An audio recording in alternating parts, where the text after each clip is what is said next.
Hermelina, fantoma albă a Nordului.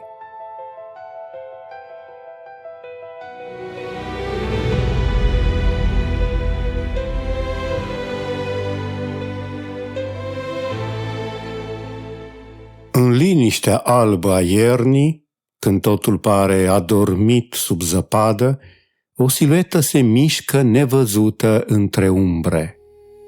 Este Hermelina, mică, agilă, aproape invizibilă. Blana ei, odinioară maronie, s-a transformat acum într-un alb imaculat, ca și cum iarna însă și-ar fi dăruit o mantie de gheață. Doar vârful negru al cozii trădează prezența unei ființe vii, gata să dispară oricând în peisajul înghețat. În noaptea tăcută, pe zăpada curată, un trup alb și suplu ușor se arată. O umbră sub lună, fărâmă de viață, se ascunde în frig pe câmpul de gheață. Blana argintie străluce în zare, un strop de lumină, un petec de soare. În ochii scânteie un foc neîmblânzit, cu salturi precise și repezi, vânător iscusit. Pașii tăcuții se pierd în noapte, cu urme subțiri între ierburi și șoapte. Hermelina face parte din marea familie a nevăstuicilor, rude apropiate cu jderul, dihorul și vidra.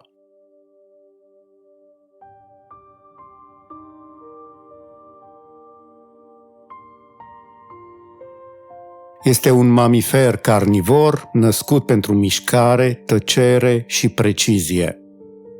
Are trupul subțire, picioare scurte, ochii negri și o coadă lungă cu vârful negru, semn care nu dispare niciodată, nici vara, nici iarna.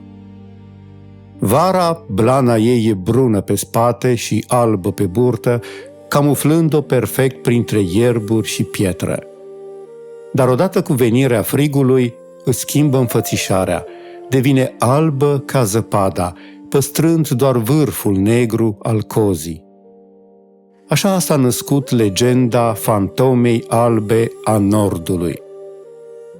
Hermelina trăiește în Europa, în Asia și în America de Nord, din tundra arctică până în pădurile de munte.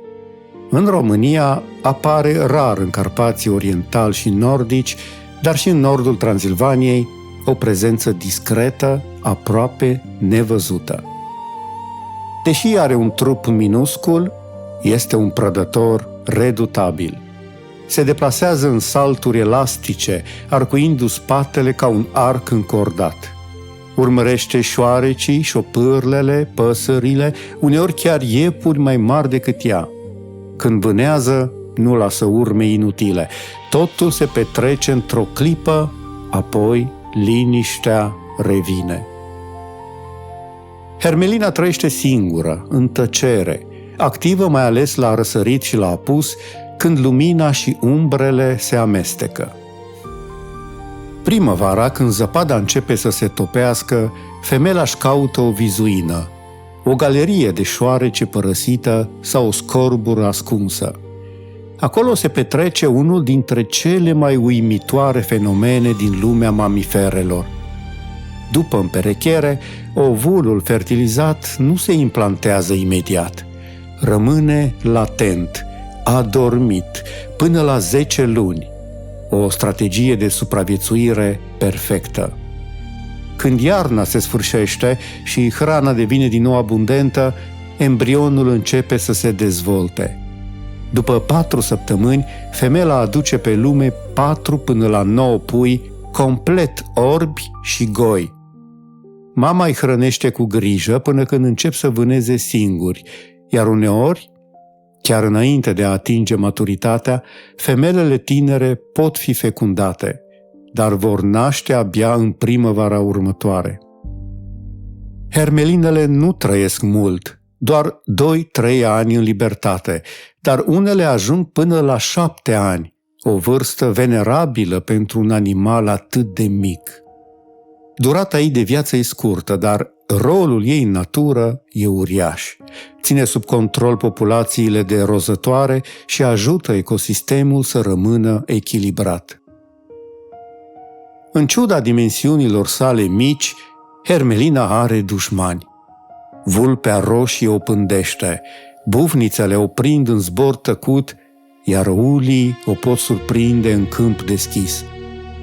Uneori devine pradă chiar și pentru rudele ei mai mari, jderul sau dihorul. În lupta pentru hrană, în natură, nimic nu e sigur, pentru că viața în sălbăticie e o luptă tăcută, fără ură, dar fără milă. Totuși, Hermelina are un avantaj, viteza și inteligența. Mișcările ei în salturi scurte, arcuite, o fac greu de prins, iar instinctul de camuflaj o ajută să dispară chiar sub privirea prădătorului. De-a lungul secolelor, omul a privit Hermelina cu admirație și lăcomie deopotrivă. În Evul Mediu, blana ei albă era mai prețioasă decât aurul. Nobilii o purtau pe mantii și pe robe ca simbol al purității și al perfecțiunii. O singură haină putea cere 10 de animale. Așa s-a născut și legenda. Se spunea că atunci când era urmărită de vânători și ajungea în fața unui bălț de noroi, Hermelina se oprea. Refuza să fugă mai departe, ca să nu-și murdărească blana albă. Pentru oameni, acest gest a devenit o pildă a demnității, imaginea ființei care preferă moartea în locul întinării.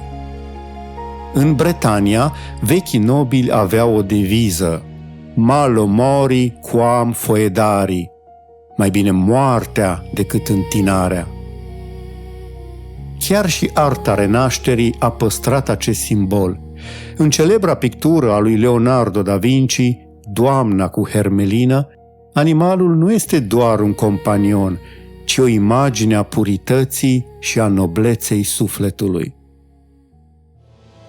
Regina zăpezii, cu pasul tăcut, în noaptea adâncă, prădător de temut, pe albul iernii, un semn rătăcit, pădurea o cheamă cu glasul șoptit. Nevrând să-și întineze haina regală, preferă să moară, rămâne loială. Iar vârful cel negru al cozii ușoare e pecetea nopții pe albul de soare. Astfel, de la tundra înghețată până la palatele regilor, Hermelina a rămas aceeași, mică, discretă, dar neînvinsă de murdărie. O amintire vie că adevărata frumusețe nu stă în aparență, ci în curăția lăuntrică. Timp de secole, cel mai mare dușman al Hermelinei a fost omul. În Evul Mediu și până în secolul al XX-lea, blana ei albă de iarnă a fost considerată un simbol al regalității. În Europa de Nord și în Rusia, Hermelina a fost vânată intens, fiind numită aurul alb. Dar astăzi lucrurile s-au schimbat. Vânătoarea comercială aproape a dispărut. În Europa, Hermelina este protejată prin lege, iar în America de Nord, capturarea ei este strict reglementată. În România este o specie protejată, prezentă în habitatele incluse în rețeaua Natura 2000. Deși încă nu este pe cale de dispariție, totuși populațiile locale sunt mici și fragile, dependente de abundența rozătoarelor și de iernile lungi cu zăpadă stabilă. Schimbările climatice care scurtează iarna ar putea fi o amenințare tăcută. Fără zăpadă, Hermelina albă devine vizibilă și vulnerabilă. Noaptea, când luna luminează câmpiile, Hermelina iese din ascunziș. O vezi doar dacă ai noroc, o dâră subțire pe zăpadă, un abur cald în aerul rece și apoi nimic. Fantoma albă a nordului dispare din nou. Poate că tocmai această taină o face atât de fascinantă. Este dovada că și cele mai mici ființe pot fi mari în eleganță și curaj. În lumea tăcută a iernii, Hermelina nu caută glorie, ci doar echilibru. Iar noi, privind-o, descoperim că frumusețea nu strigă, ea doar există, acolo unde natura e liberă și autentică.